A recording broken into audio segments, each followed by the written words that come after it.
So I have a bunch of super talented friends that have been playing music together for years. Recently, they asked if I'd come shoot a video for them during one of their jam sessions. But here's the thing. I had to shoot the whole video in only one night. But before we get into that, I'd like to take a quick second and thank our sponsor, Taylor Palmer. Hey, thanks, man. Oh, hey, buddy. What's up? You got anything you might want to pitch to the audience? Nah, I don't think so. Oh, come on. Well, okay. Make sure to like and subscribe. Feel free to follow me on Instagram and Twitch, and join my Discord. All those links will be in the description, I guess. Sweet. Well, thanks again, man. Yeah, no problem, man. Now, I had previously shot a fairly similar video for them, and we chalked it up as a success given the fact that this was new territory for all of us. But there were a few things that I didn't love about the first video. First of all, the audio kind of sucked.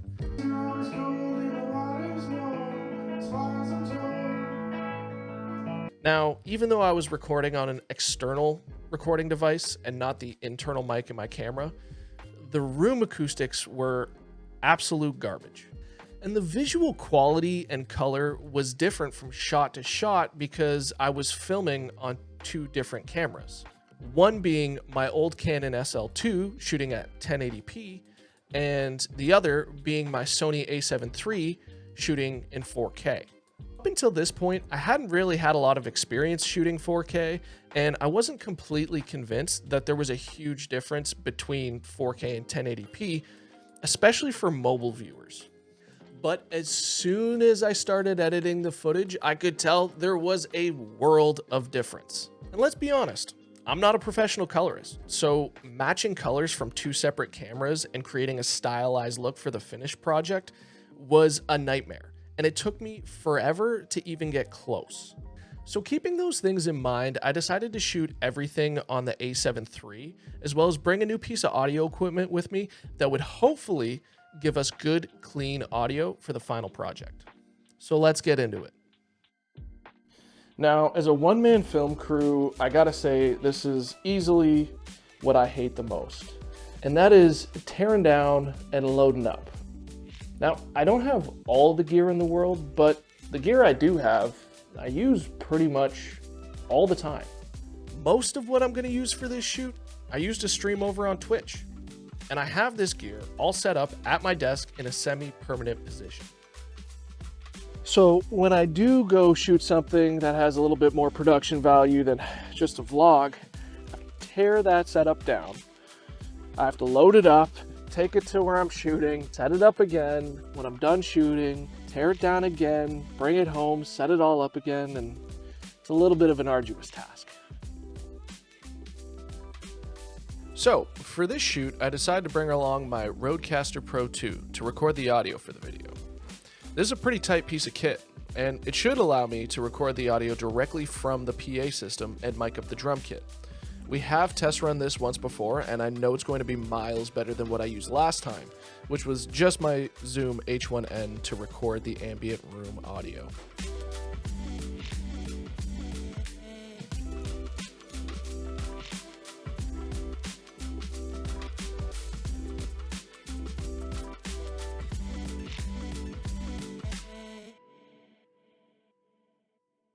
So here we are at the spots, and we've got all the lights set up. I think I've got some shots in my head that I want to take, but now we cannot figure out the audio.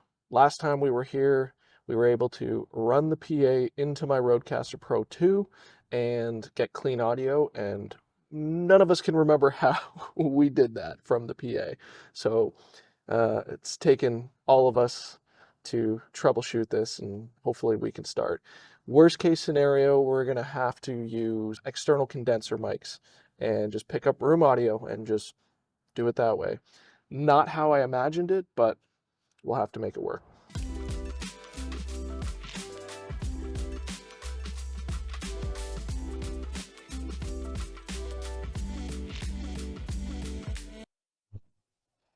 Okay, so just finished up shooting the jam video, and I am gassed. We couldn't figure out. We had 5 guys in there trying to figure out how to run this PA system into the Rodecaster Pro 2, and we just couldn't do it. We couldn't figure it out. So luckily, I brought 2 condenser mics. One of the guys brought another condenser mic, so we just recorded room audio. It was better than the last time for sure. They had put some ceiling tiles in and some acoustic wall panels in, so the audio is definitely better than last time. I think I got some good shots though, and I think the result will be pretty cool. Next thing to do is to upload it all to the computer and start editing.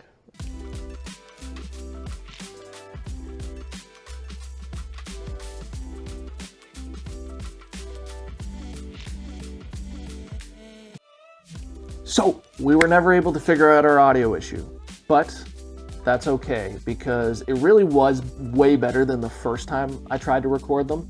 And I was able to go in my editing software and clean up the audio even more. Now, audio is so important when it comes to video production because busted audio can really take the viewer out of the experience. Case in point. Also, I always realize during the editing process how important it is for you to plan out your shoot, which I didn't really have time to do. Ultimately, planning for your shoot gives you a roadmap to the end result. It allows you to identify which types of shots you want for what scenes, the lighting positioning in those shots, and even the camera settings to use for specific scenes. Really, it saves you from showing up the day of and kind of scrambling to find what works. Now, that's not to say that everything went wrong. I did get some cool shots, but I certainly made some mistakes.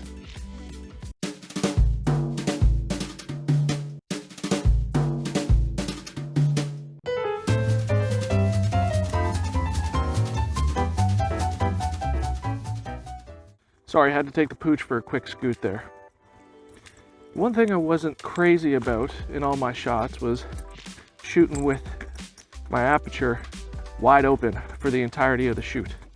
I was shooting on a Sigma 28-270 and I just left my aperture at 2.8 for the whole time, which means that things that were in focus, but things in their immediate vicinity were not, which wasn't great. I mean, I still got some really good clean shots, but I found as I'm going through the editing process that there were a lot of cool shots that are just out of focus and unusable. So, lesson learned for next time.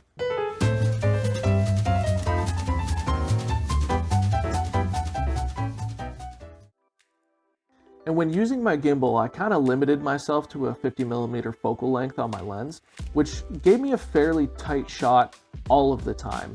And going through the editing process, I realized that there were probably a few scenarios where a wider angle shot would have been a better choice. One decision I was really happy about making was shooting everything on one camera. This made my life way easier when it came to color grading the footage. Also, having everything shot in one resolution is a pretty big bonus as well. So to wrap this all up in a tidy little bow, was I able to shoot a music video with 24 hours notice? Yeah, I was. And it was a pretty great learning experience too. Would I do it again? No, probably not. And here's why. Next time I do something like this, I'm really looking forward to nailing the audio if it's a live recording, shooting with intent and taking my shot selection a little bit more seriously, making sure I have the right camera settings for the shots and using the right focal length, and a myriad of other things that only come with proper planning. By far, I think that planning is going to be my biggest takeaway from this experience. Simply sitting down and taking the time to plan out the production of a video likely would have solved all the issues that I had with this shoot. So can you shoot a music video in 24 hours? Yeah, you can. But should you? No. Anyways, folks, that's going to be it for this video. If you'd like to see the final results of the video I shot, that's going to be up here. And if you like this video, make sure to like and subscribe and drop me a comment. Was there something I missed? Is there something that I could do better for next time? Let me know. And of course, the most important thing, don't forget to smile at someone tomorrow. All right, see you later.